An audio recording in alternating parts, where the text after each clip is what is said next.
And when you understand that brand is everything that you do, it's what people say about you when you're not in the room. It's not about your logo and your colors and your jingle or your tagline or your slogan or all these catchy things that we, the madman days they did to make it accessible and make them think that we're really smart and do these things. No. The practical tools that you need to create a great brand is synonymous with the tools you need to create a great business. If you don't have those in place, your business isn't set up for success.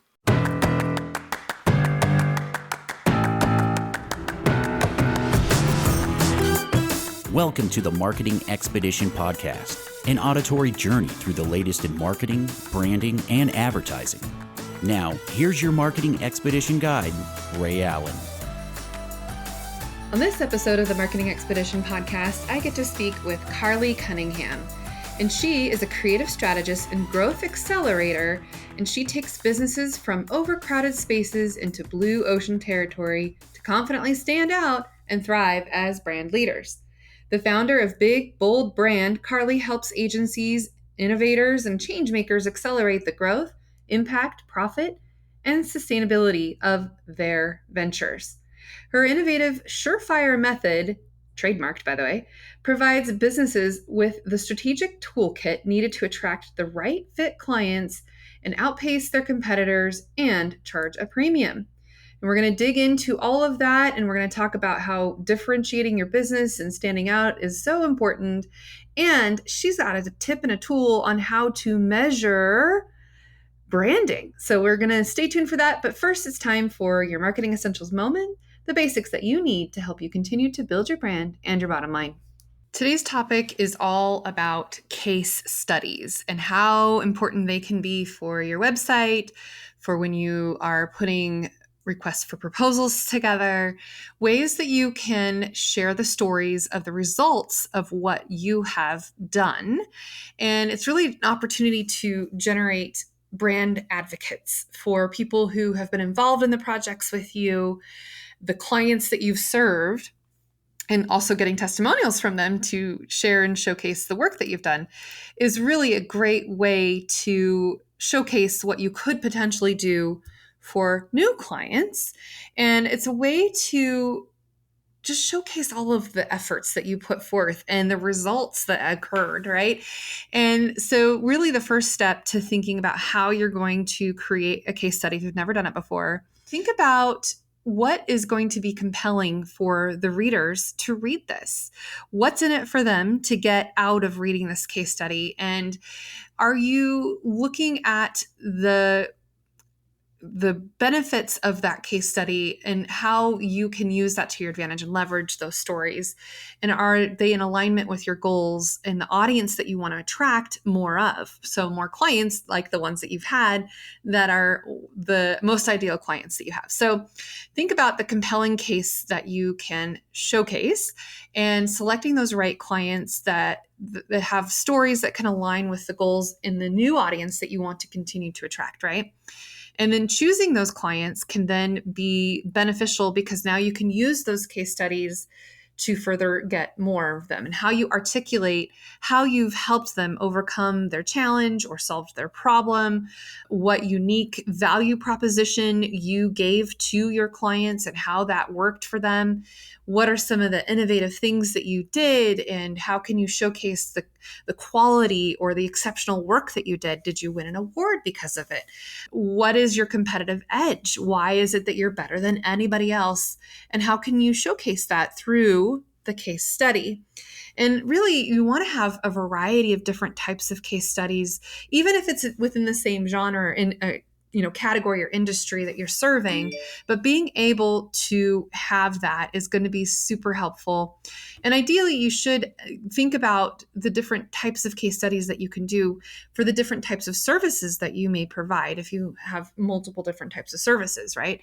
And then using those case studies to appeal to your ideal buyer personas. So the types of clients that you want to attract more of.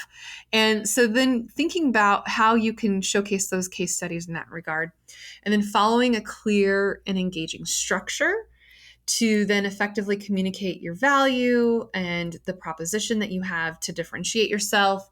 And then having a clear and engaging structure that will tell that compelling story in a way that people will resonate with and be feeling like it's relevant to them.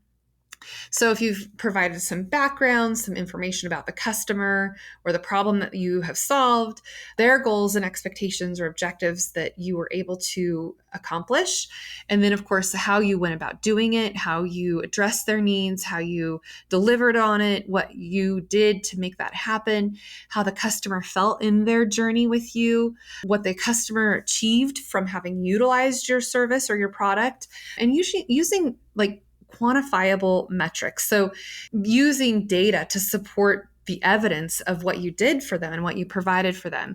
And of course, those testimonials and the feedback from your client is super helpful to include in that case study to then kind of restate and really emphasize the work that you've done, especially when the client is super happy at the end of the project or the campaign that you've done or whatever it is that you're wanting to write a case study about.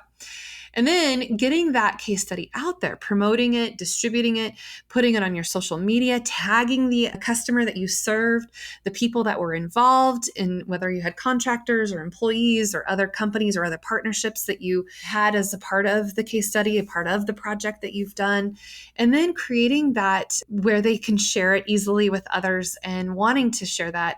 And especially if you've gotten awards and if there's been, some publicity around it or other, news articles or things that are going to help you with backlinks and getting more information out there to the right people that you want to see this case study. Sometimes people will do short little snippets and then link back to the full version in their website. Now we know that linking straight into social media will direct people away from the platform, and most platforms don't like that. They want to be self-sufficient inside that platform. So while people engage in that link or engage in that social media post, then in the comments, you can link to it, or you put a link in the graphics, those types of things to get that information there, and making it a nice short and sweet vanity URL like peppershock.com/case studies or something of that nature. And then being able to equip the people that work for you to then be able to share the stories with others when they're out there, if they're selling or if they're getting other clients excited about the work that you can do, if you're organically growing your other accounts, sharing and showcasing what you've done for those clients can certainly help. And we put a featured client in our newsletter every month, and people want to see the work that we've done for them. So equipping our people with these case studies in sales presentations or proposals or follow-ups. Sometimes we'll do follow-ups with, potential new client, and we'll show and share some links to some case studies that we've done before so that they can see the work that we've done and how they could then maybe think about working with us to do the same or similar or even better with them, or different, I guess I should say. So other things to consider is, those examples, the stories, the insights, all of those things that you can do to continuously share and showcase the work that you do. And proof is in the performance. So if you can share your performance and that you have done well and you have happy, successful, wonderful clients, then chances are you can get more happy, successful, wonderful clients too. All right, let's get into the interview.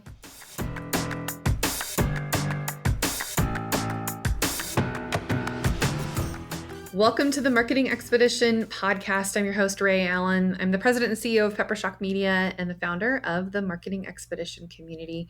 And today's guest, we have Karley Cunningham from Big Bold Brand Inc. joining us. Welcome, Karley. Thank you. I am always ready for an adventure, so let's do this. This will be fun. So Karley, I know we'll have your bio and everything in here, but I always like to ask people something that's not in your bio that got you to where you are now, just kind of sharing your story a little bit and why you have Big Bold Brand Inc. now. Why do I have Big Bold Brand Inc. and how did I get so an unusual turn in my journey? So two key events, very, very far apart, remind me of how I got here. One was I ran away from the agency world. Ran I fast, far, far right? away. I was like, and exit, stage left. Well, the interesting thing is when I was in college, I went to school for graphic design and advertising. I've always been an artist. I've always been tactile. I learn kinesthetically. So, graphic design through being, taking all the art classes I could in high school really resonated with me. I was actually shocked when I got to graphic design school how many folks in the class couldn't actually draw. I was like, wait, isn't that a prerequisite? So I was quite fascinated by that. Right? Yeah. But as I got more into learning the advertising and getting into the idea of building campaigns and how do we find a theme that resonates and how do we pull that together and then how do we create different ads on the same theme. And I really love that. And I fell in love, which was just on the tail end of the agency world, from afar, as to, the Mad Men days, if you will. We're just coming out of that, kind of getting into the technology rise as I was leaving college and starting my first job. And so being originally from Ontario, Canada, I was quite close to Toronto, which is our version of New York. And and New York was quite close as well. So the idea of the opportunity to go, but what we were hearing back then is, they're 18 to 20-hour days. And if you don't make it, they just kind of hand you a box and shove you out the back door. And it was very cutthroat. And so as someone who, I wasn't quite a country girl, but I definitely, I grew up in the country and I was like, wow, that's really intimidating. And especially to go into living into a big concrete jungle, be it New York or Toronto, I was like, I don't think I'm ready for that. But I did make it into an agency, and that was into the tech space. And the first agency I worked for was really amazing, what we would have called multimedia full service back then. And so I got to have my hands on everything, which was really exciting, and got into web early. So exploring that, learning how to code, learn that I wasn't the person to look for the missing comma in the 100 lines of code, but understanding the mediums we were working in has always been really important to me. And that particular experience was great, but then the tech crash happened. Silicon Valley fell apart for the first time, and I last one in, first one out. I got laid off, and then I bounced into another agency, and it was a really volatile time. And I got to see under the hood and into the cultures of a lot of different agencies, and I didn't like it. I didn't like the self-importance. I didn't like the ego. I didn't like the pressure that was treated as akin to that we were doing something as important as brain surgery or heart surgery. And I'm like, we're not saving lives here. Right. And I don't even want to pretend that's the importance of the job. I mean, hey, it's an important job. People need us, no doubt. But just the cutthroat culture, the egos, the attitudes, why people were winning awards for reasons that weren't serving the clients. I just did not want anything to do with it. So funny enough, as that was all happening, I was starting a mountain bike career. So I ended up becoming a pro elite athlete. I was riding for Canada's only all women's national team. And I became really focused on that. And I've always had the love of creativity and sport, and that balance for me have been really interesting, and made a really full life for me. But I was ranking in Canada, and I moved west to try and improve my Canadian national ranking with the idea that everybody was like, oh, are you going to the Olympics? And I don't know that I ever really believed or wanted to go to the Olympics, but because nobody really understood, well, why are you spending all this time, energy, money on sport? When you're not at work, you're riding. And when you're not doing that, you're at the gym for riding. And so it just became the fed narrative that, yeah, sure, I'm going to do it. And that's the narrative that formed. So I moved out here to improve my Canadian standing. Brought with me my freelance business as a graphic designer and a web developer. I'll call it developer light back in those days, but that's what I was doing. I was building visual brands. I was building websites for clients. I understood how to build a campaign. I had my hands on everything in agencies, so I was able to, for small businesses, be able to do that for them. But I really was glad to be away from that culture. And then as I took on more problem solving for my clients, I became more of a consultant, and I started hanging out with consultants. And that was a happy place for me because I got to do the doing and the recommending and the big strategizing and the problem solving. So again, having my hands on a lot of things, solving problems in different ways has always been exciting for me. But getting comfortably in the space of having a hybrid consulting firm with, you know, I'll use the term agency loosely because that's not what I wanted to build. Right. Fast forward to 3 years ago, Drew McClellan of the Agency Management Institute community. He is such an amazing leader. And I had a few folks going, you should really meet Drew. You should really meet Drew. So we had a conversation and he's like, hey, I think you should be on my podcast and talk about what you do and what the unique way you do it is. But also I think that you should come to our Build a Better Agency Summit and host a roundtable. And I was like, sure, that sounds fun. It's in Chicago. I've never been there. I know you're a smart, important guy and a lot of people respect you. So why wouldn't I come and check it out? So I went there as a consultant, as someone who specializes in brand development, brand strategy, and business strategy. And when I got there on day one of the actual conference and sitting in with the folks who all were for the majority were agency owners, and then also listening to the talks and the workshops, and I was like, damn, I built myself an agency. So it all came full circle. I fooled myself, but the cool thing is we were talking about this in the green room with the community that goes to, they call it BABA, Build a Better Agency, and the community that Drew has very carefully and intentionally built is filled with these generous people who are relentlessly helpful, who are willing to say to you, hey, Ray, I heard you say that you had a challenge with this. Well, we figured that out last year. Like, do you want us to show you our system? Do you want us to give you some of the tools that we've created? They're just incredibly generous and so in contrast to the culture that I grew up in the agency world. Wow. So I got sucked back in, but with a better culture. So with a better, yeah. Well, building a better agency. There you go. You did better than what you originally had to endure. Yes. It was definitely enduring. Yeah. Right. Not endearing, but enduring. Yes. Two very different words. Right. Words are important. That's right. Well, let's talk a little bit about some of the things that you've been able to do for your clients and maybe some like a case study or a story that you would like to share and maybe walk us through the journey of what you did to impact their brand and grow and do all the fun things that you get to do. And in that, maybe you can share what makes your process different than maybe what other old agencies used to do. Yeah. And I mean, to be fair, everything's evolving. And I know you talk about a lot about AI on this podcast and things are evolving faster than ever before. And so that causes and creates chaos for businesses and they have to evolve and pivot.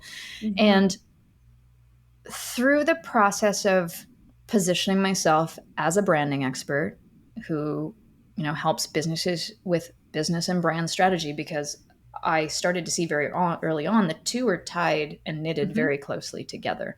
And some people put the different elements of them in different pieces of them, and that's fine.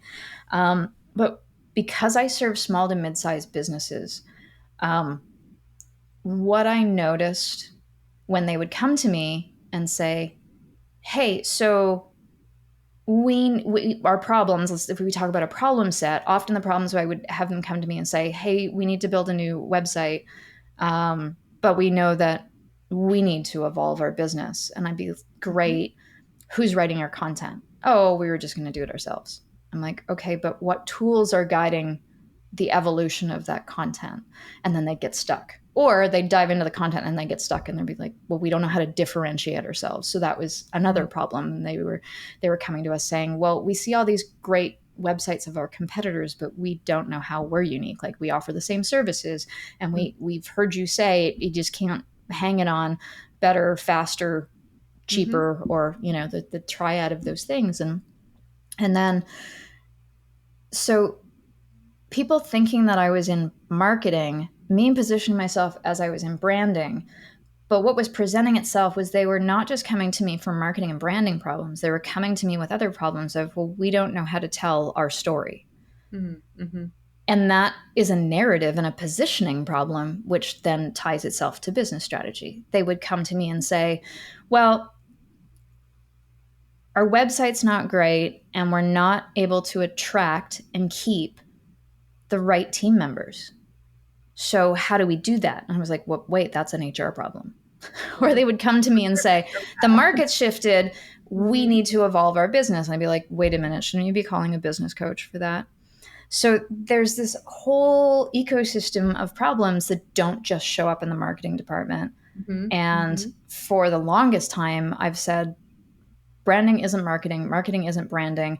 Marketing should not be responsible for building the company brand, which is the kind of another niche that I've come down in. Yeah, I can build product brands, but it's not where I get my joy. I love working with the people the visionaries who are building companies, and they know their purpose. They have a unique vision. They have a very clear driving set of values that are different from others in their industry. And so in attracting those type of people and all the things that I just described, what I found is businesses, small to mid-sized businesses, again, that's a part of my niche, is that they have a certain set of tools that they all need to grow, scale, and thrive. And a lot of companies I also work with are impact or purpose-based, so to also make impact.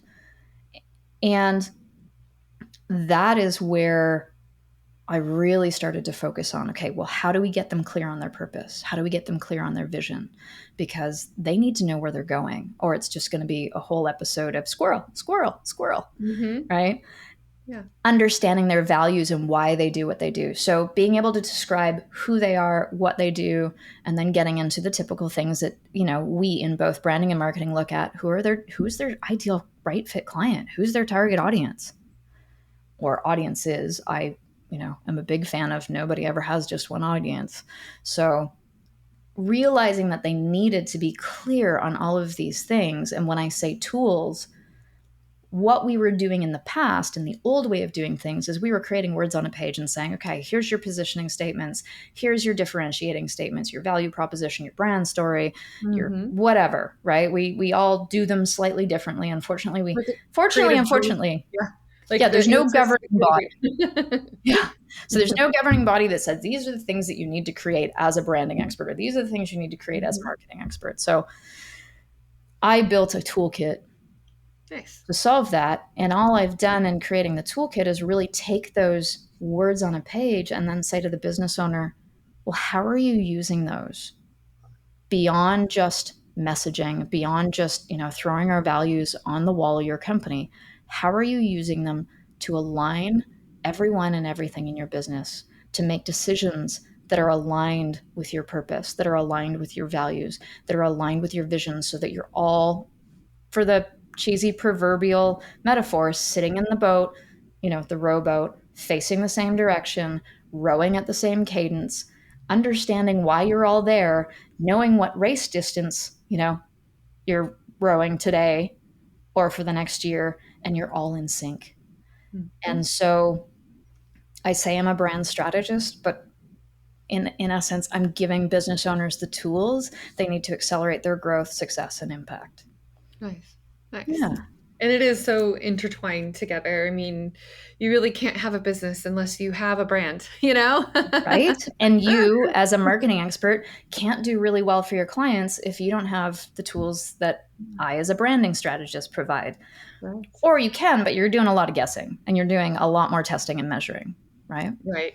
Or just hoping and praying. Yeah. Right.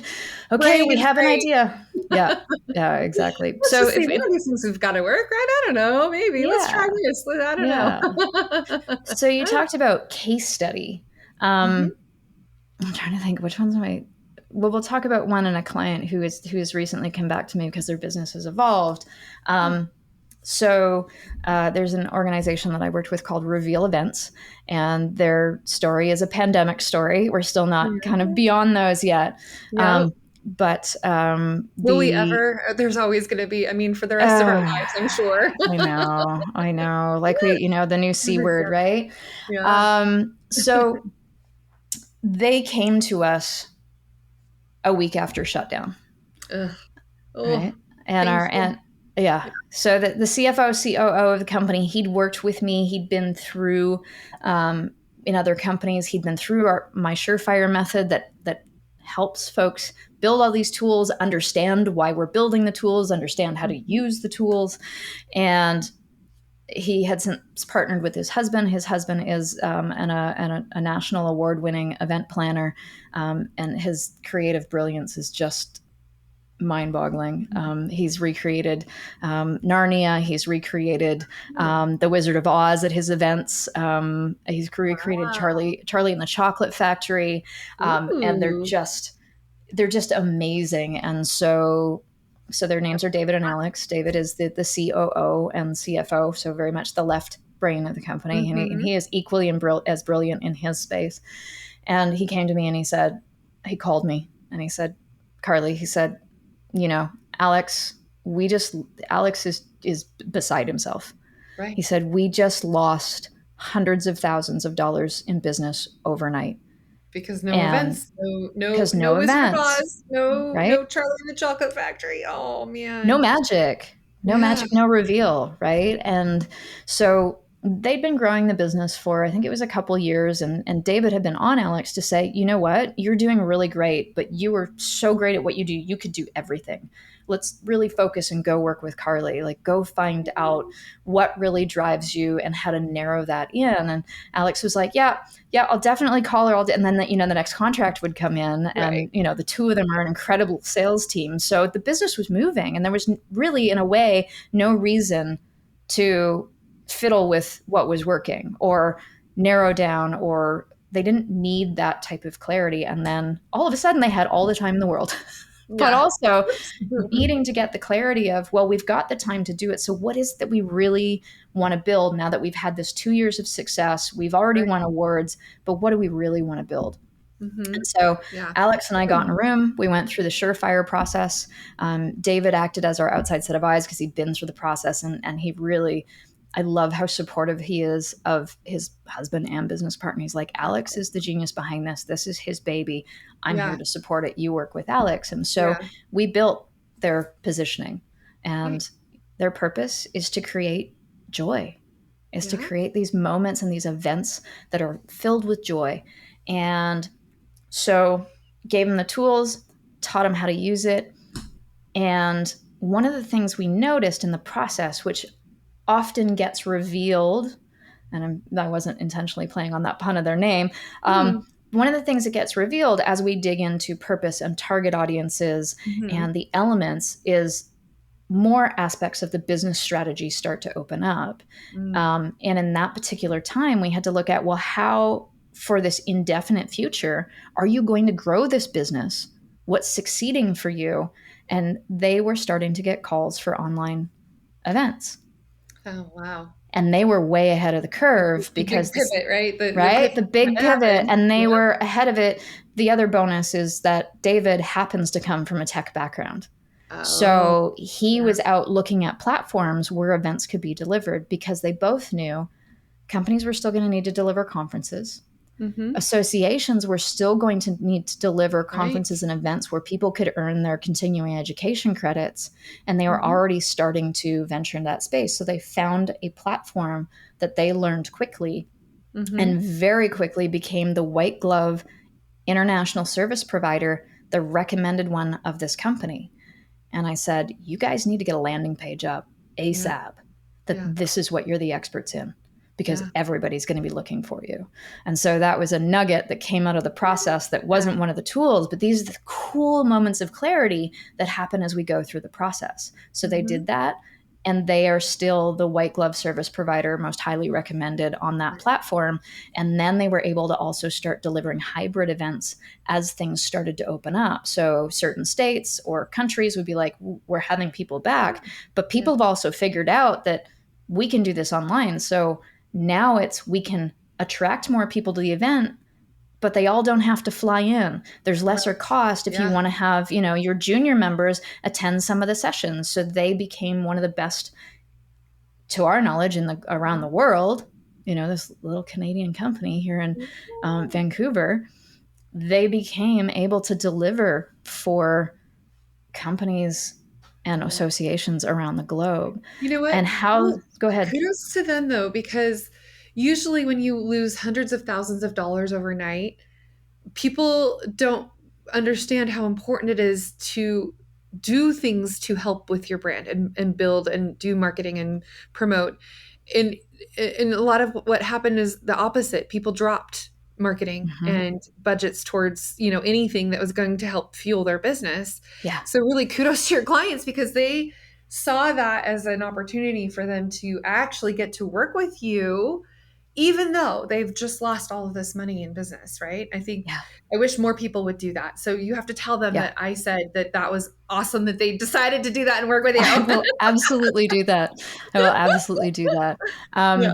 And where all this work takes flight is when they put those tools into action, Yeah. Yeah. which they continue to do, which anybody that comes onto their team, we call Mm-hmm. it the Surefire guide that we deliver. So there's a set of tools and there's one strategy, which is called the Mm-hmm. Surefire strategy that guides all other strategies in the business. That Yeah. gets handed to the new employees and they're expected to learn it. Right. And they teach them as well how to use Yeah. it. Yeah. And then they ask them, like, how else can you see how to use these tools? Mm-hmm. And so when we were working together, one of the things we do is develop their 3 to 5 year vision.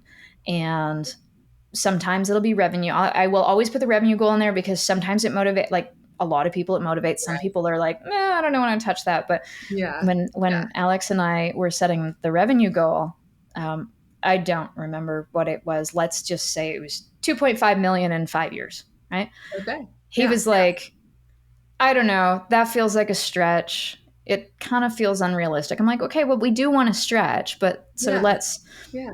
whatever that number was, let's create some tension so you're tempted to, you're tempted more to move towards it as opposed to Right. remaining stationary and taking whatever comes.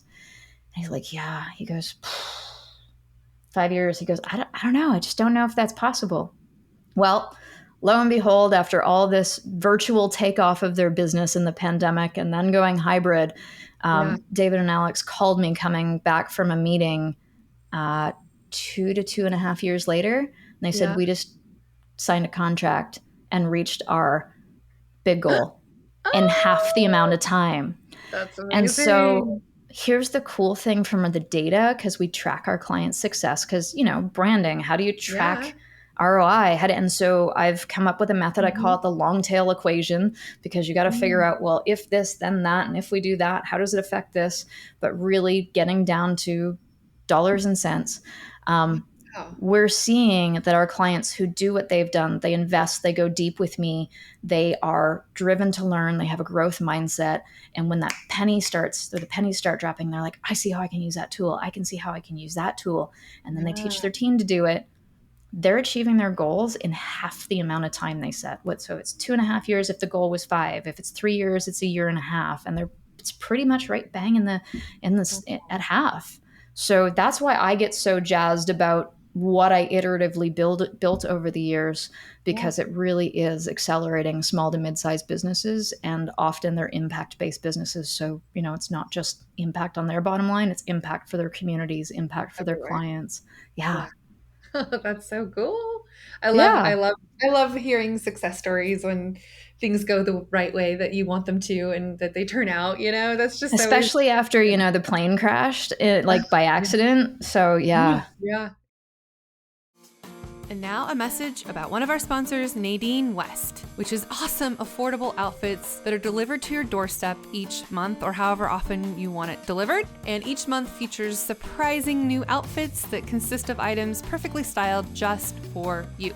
And you only keep what you love and then send the rest back free of charge. I absolutely love it. The things that they send me, I often keep more than not. And so for our listeners, if you sign up today using my link, you'll get $10 credit and free shipping on your first order. So go to peppershock.com/offers and sign up for Nadine West and get your $10 credit. I know you're going to love what Nadine West sends to you. I even get a personal message from her asking how everything's going. Anyway, so go to peppershock.com/offers and sign up for Nadine West. So let's talk a little bit more about your Surefire method, though, because I think, and you've trademarked it, which I love that. Thank you. But maybe just, without giving away the farm, but kind of maybe talk about how you go through your process and, care to share what you'd like, but what are some of the Yeah, tools that you have in your Surefire method? absolutely happy to share. I also have a Surefire audit created, and if my brain was on point today, I could tell you what the URL is, but I'll send it to you so you include it in the notes. And if Yeah. any of your audience wants to check it out, Yeah. so there are 12 tools in the kit, and what I spent the first 5 to 7 years was figuring out what order they need to come in or they need to be Mhm. built in, Right. because one informs the other. Okay. So I'll give you an example. We split them into two categories as well, Mhm. because I believe that when you're building a business brand, it is it can be detrimental to build it by the external data.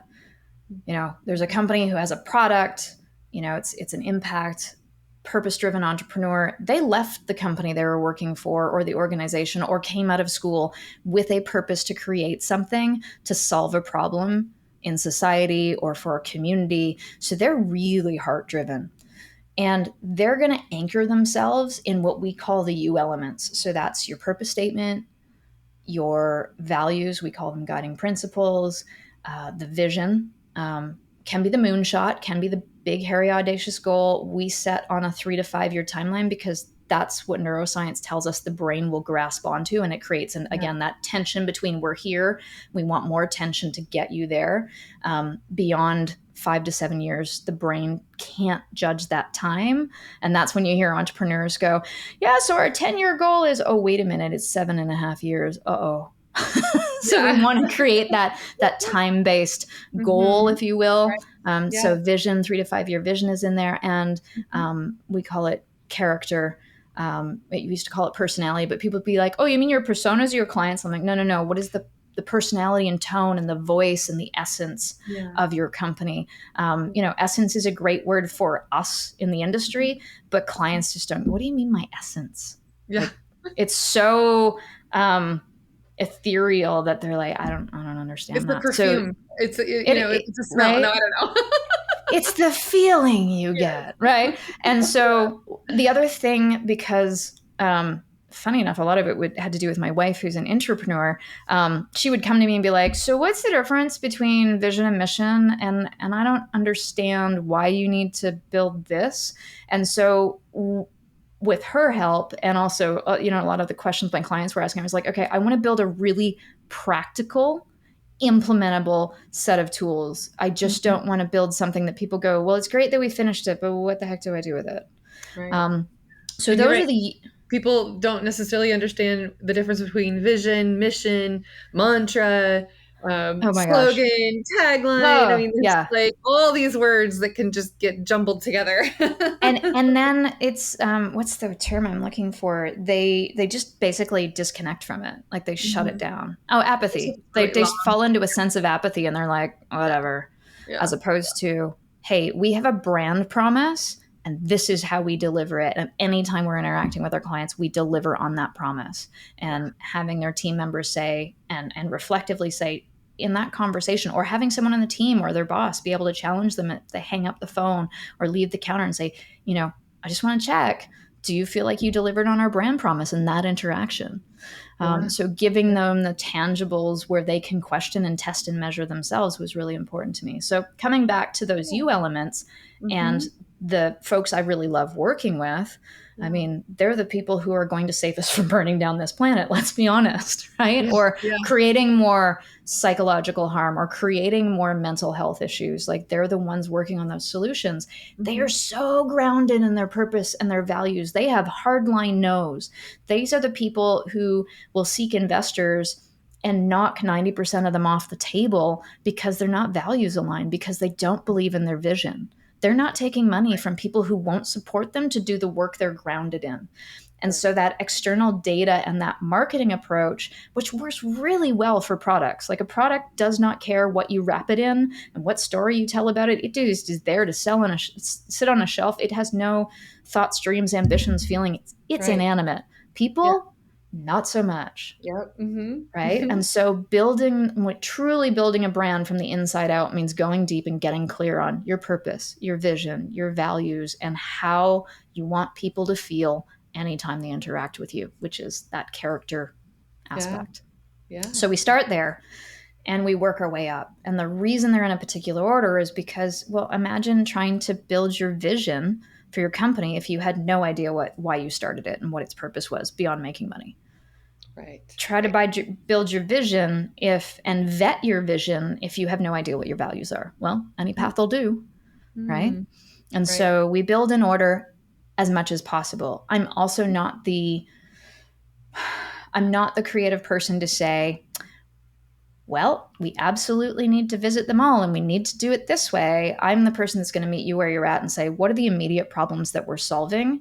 Great, let's focus on these tools, knowing that these ones might better inform us. But if you're in a crisis situation, let's get these tools in place first. Yeah. So I want to be working with our clients in an iterative pathway to layer upon what we need to build so they are using what we're building immediately and testing and measuring it in the market as we're building, so they're seeing acceleration and success. Because everybody goes, does this fluffy stuff really work? I want them to start seeing return right away. Even if that return is simply, I feel more confident stepping in a room and talking about my business with my ideal audience or with an investor or with a banker. Right. That confidence, the infinite value of that has really become clear to me. So that's the first part. And the second part are what we call your positioning elements. That starts to get into where we really tie into the work that you do as a marketer, giving you the tools of who are their target audience profiles. Right. What are the different problems you're solving? Let's break them up into those buckets. From there, we go, well, what are the benefits and differentiators of choosing your business? What sets you apart, getting into that differentiation space and clearly defining those points? We leverage those to create the value propositions, and we call them unique value propositions for each audience, because a blanket one doesn't work. If you're solving two different problem sets, right, they're going to be different. Your value prop and how they're going to value what you deliver is going to be different. Brand promise, brand story, pitch and brief intro.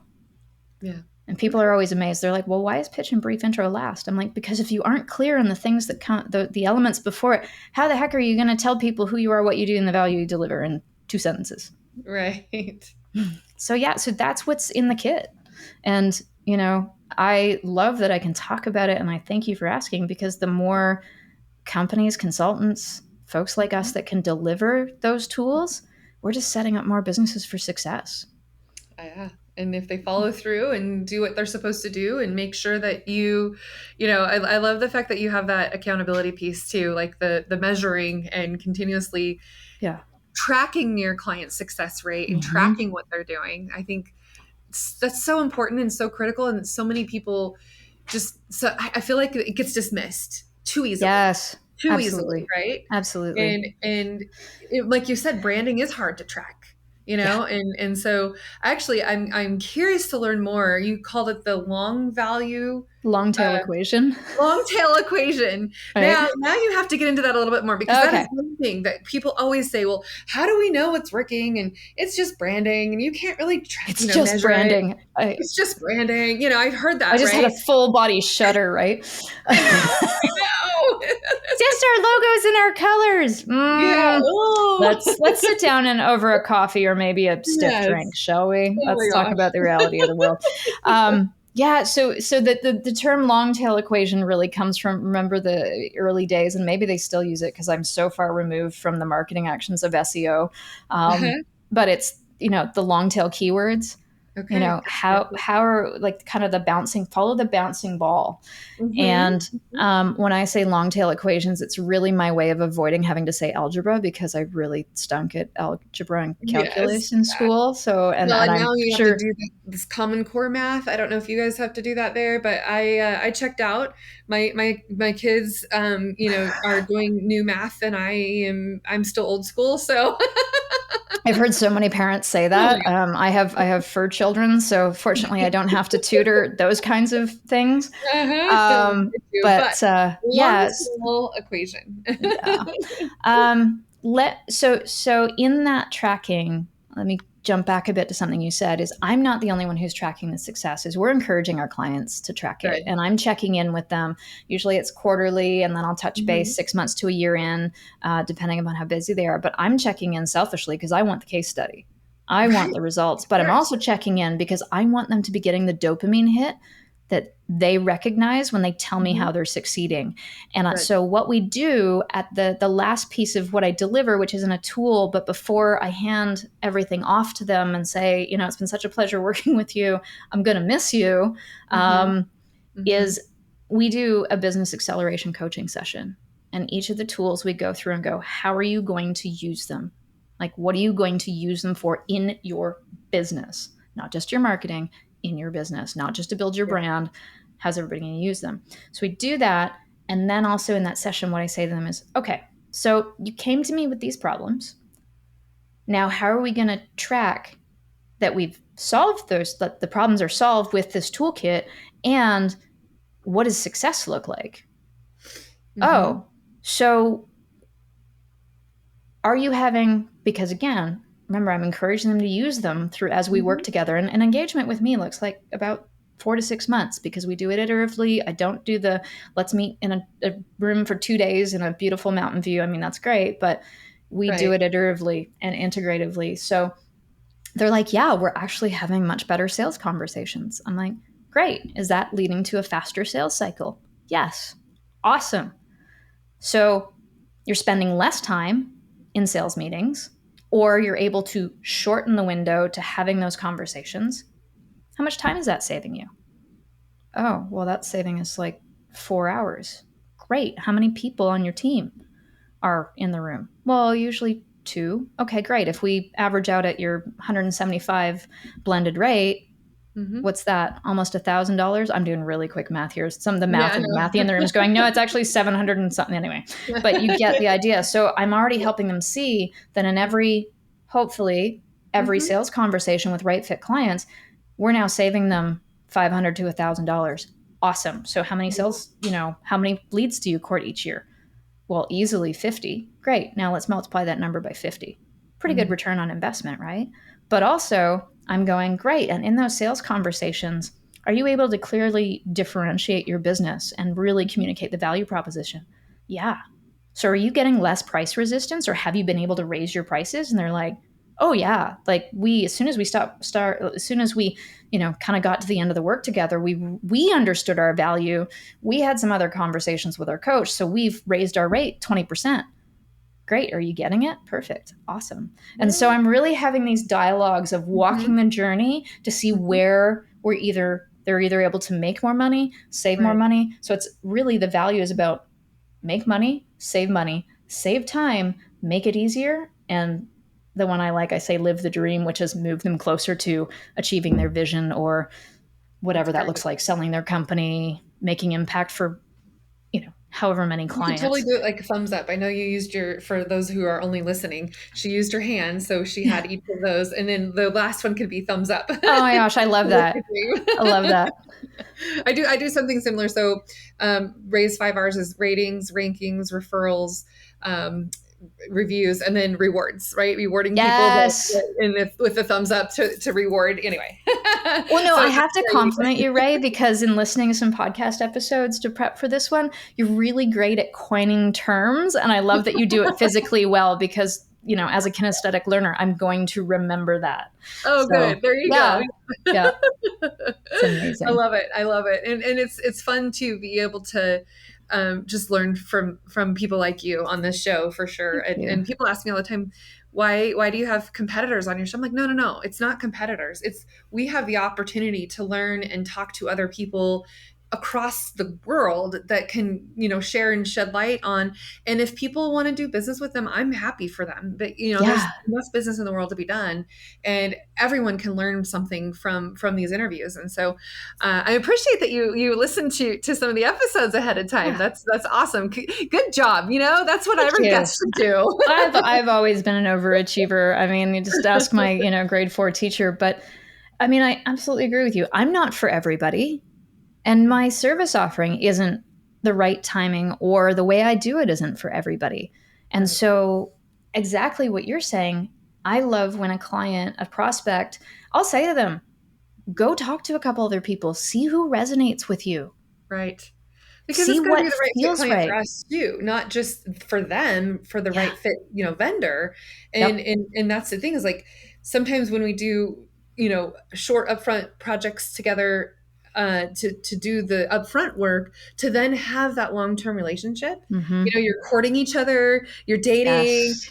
there's to liken it as in a relationship, like you're going through that process. You're trying to see if it's the right fit, if it's, swipe left or swipe right. I Yeah. don't know. Yeah, I'm so old. I don't know which swipe I is don't which direction. I either. would stuff that up, even though it's like so easy. But yeah, I mean, whenever we meet with our prospects, have an intro call for the first time, I always say, listen, a big part of this meeting for us and this dialogue is about uncovering fit and affinity. It needs Yeah. to be as right for us as it is for you, Yeah. because here's the deal. When you step into an engagement that's as big and as important as ours, Mm-hmm. beyond what the cost is, you want to trust, and I want to Mm-hmm. trust Yeah. that if And we get into commit. a sticky and commit, yeah, absolutely. Mm-hmm. But if we get in Mm-hmm. a sticky situation or there's an elephant in the room, I want to trust that I can sort that out with you, and you want to trust that you can sort it out with me. And we can Absolutely. get beyond that really quickly Mm-hmm. or really well. Sometimes it doesn't happen quickly, but Mm-hmm. you need to trust that the person on the other side of the table is actually standing side by side of you and we're working towards the same goal. It's not about me, it is about me being of service to you, but I'm walking the path with you. I'm walking alongside you Yeah. to help you get down the path to achieve your goal. It's my job to help you remove the roadblock. Yeah. So fit and I, affinity is huge. I've brought this up. It's probably been a while, so I'll bring it up again.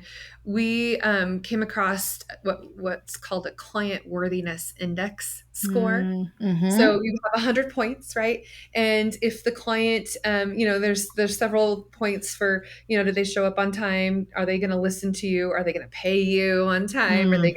going to, take your advice or just turn you into an order taker, or try to turn you into a task taker, order maker, rather than like, a partnership in this relationship and collaboration, and all of these things that add up. And then 15 points is gut check, right? Mm-hmm. Intuition. Do you feel like this is going to be a good client for us? And sometimes, when people reschedule 100 times, or they, don't show up when they say they're going to, or they're like 20-30 minutes late, I mean, their CWI score, shrinks very rapidly if that's the case, Yep. right? And so you Yeah. definitely want to have the right fit for working with clients that, respect your opinion and that affinity, like you're saying. I mean, that is so important. So Mm-hmm. important, and even so much so that if you don't end up with the right fit, but you're just trying to struggle through it and just get through it, it just makes it miserable for everybody involved. Everybody, Everyone. for Hmm. everybody. Yeah, yeah. Yeah. One of the Yep. things that we look at and we build into not just ours, but all of our clients' ideal target audience profiles is, Yeah. what is your ideal client's ideal mindset? Yeah. And so, as an example for us, they need to have growth mindset. They Right. need to be coachable. The space and time in their mindset now needs to be, there's an urgency to get the work done. Mm-hmm. There's Yeah. some sort of a deadline, whether it be a coach Mm-hmm. driven, a numbers and time driven because of their annual calendar, or there needs to be a trade show or something that is driving them to get across the line.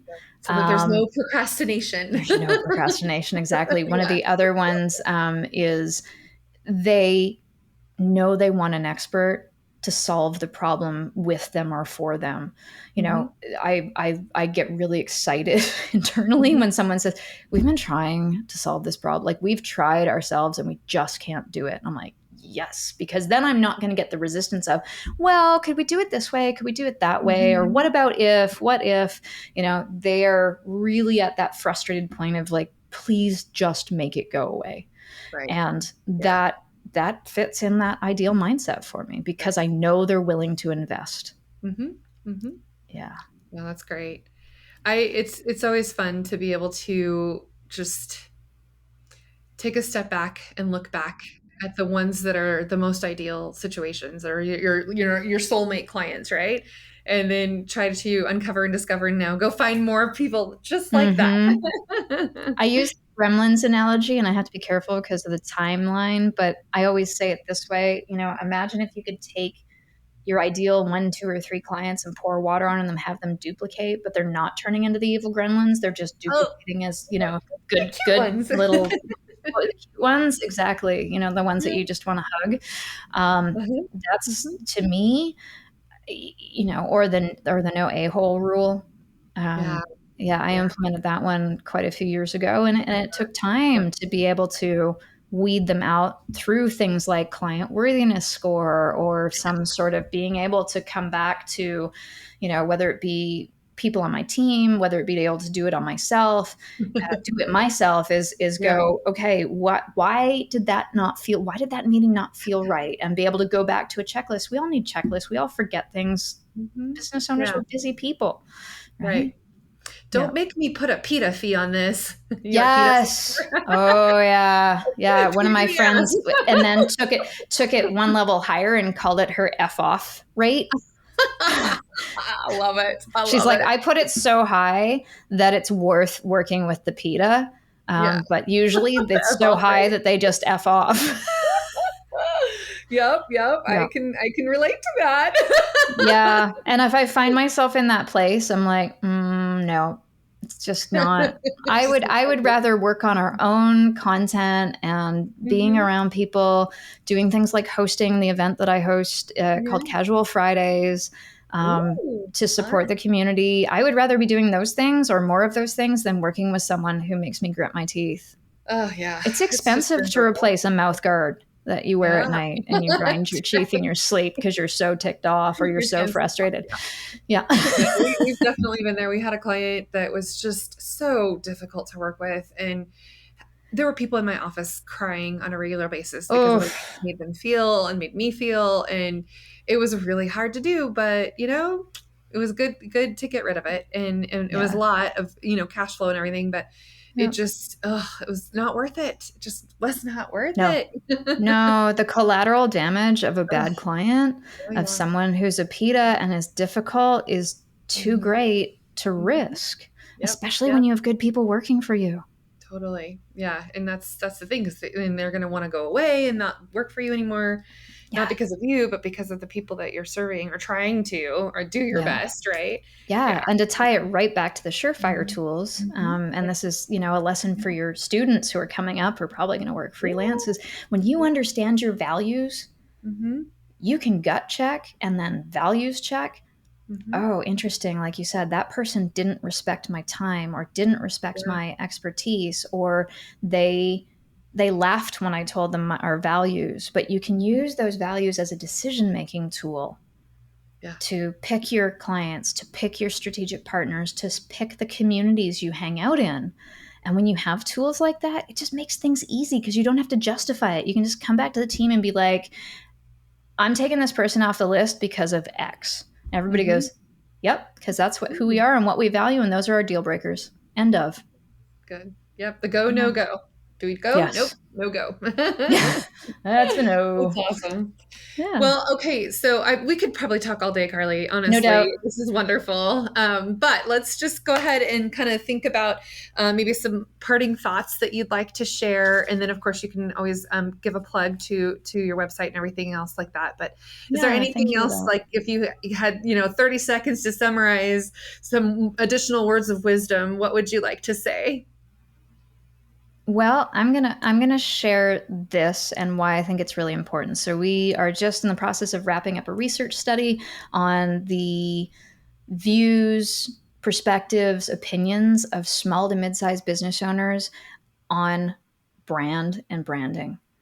And we talked about this in the green room too. The first stat that we got back that our researcher, baited my attention with, and I'm like, give me the rest of it, Yeah. was of the, let's say, I think it was about 250, I like round numbers, 250 Yeah. folks that responded and did the survey. The Mhm. beginning of the survey, there was 28% who were satisfied with their brand.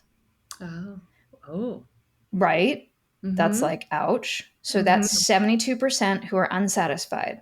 Right. Once they went through the survey and got to the end, and keeping in mind the survey questions are based on my fundamental belief, Yeah. my point of view that branding is not marketing, Yeah. the score dropped 9 points. So now Right. we're talking less than 20% of business owners are satisfied with their brand, Wow. which means over 80% are dissatisfied with their brand. That to me is devastating, Wow. because when you understand that brand is everything that you do, it's what people Mm-hmm. say about you when you're not in the room. It's not about your logo and your colors and your jingle or your tagline or your slogan or all these catchy things that we, Right. the Mad Men days they did to make it accessible and make them think that we're really smart and do these things. No. The practical tools that you need to create a great brand is synonymous with the tools you need to create a great business. If you Yeah. don't have those in place, your business isn't set up for success. So Yeah. when you dive in and do the right work on brand to figure out who we are, what we do, the value we deliver to our right fit clients, and what truly differentiates us in the context of value to the people that we serve, Mm-hmm. having those tools, having that positioning, being able to communicate that messaging infinitely accelerates the growth, success, and impact that your business will make. So when I got those numbers, I felt a little bit of heartburn. I was like, ooh, okay, we got work to do. Yeah. Yeah. So put the work into brand. It's more than just fluffy stuff. Lots of opportunity for you for sure. Yeah. And if people would like to work with you, Karley, what can they do? They can find me on LinkedIn, Karley Cunningham, Karley. If you want to mess up your children at birthday parties, just spell their name incredibly differently, and they'll never sit down at a plate with their name spelled right. Agreed. Yeah. But it definitely makes you unique. So yeah, I can be found on LinkedIn. That's the place that I hang out as far as social goes. And then our website is bigboldbrand.com. Awesome. Thank you so much, Karley. Really Thank appreciate you.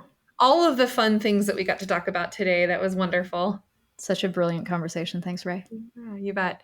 And for those of you who are listening, the best thing that you can do for Karley and I is share this with others that you know that need to hear it. Also, give us a review, and I will do some shout outs of the reviews that we get. So then I can return the favor. Build your community. That's right. And until next time, everybody, enjoy your marketing journey. Thanks for listening to the Marketing Expedition podcast. Want to continue the journey? Don't miss out on new episodes. Subscribe on iTunes, Spotify, Amazon Music, or wherever you get your podcasts.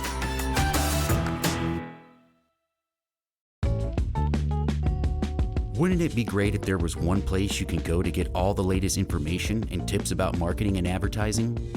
The Marketing Expedition community is that place. People like you gather in our online community to build relationships with others and find the latest marketing trends, tactics, tools, and technology. We help you build your brand and your bottom line. Start your adventure today. Visit themarketingexpedition.com to find out more.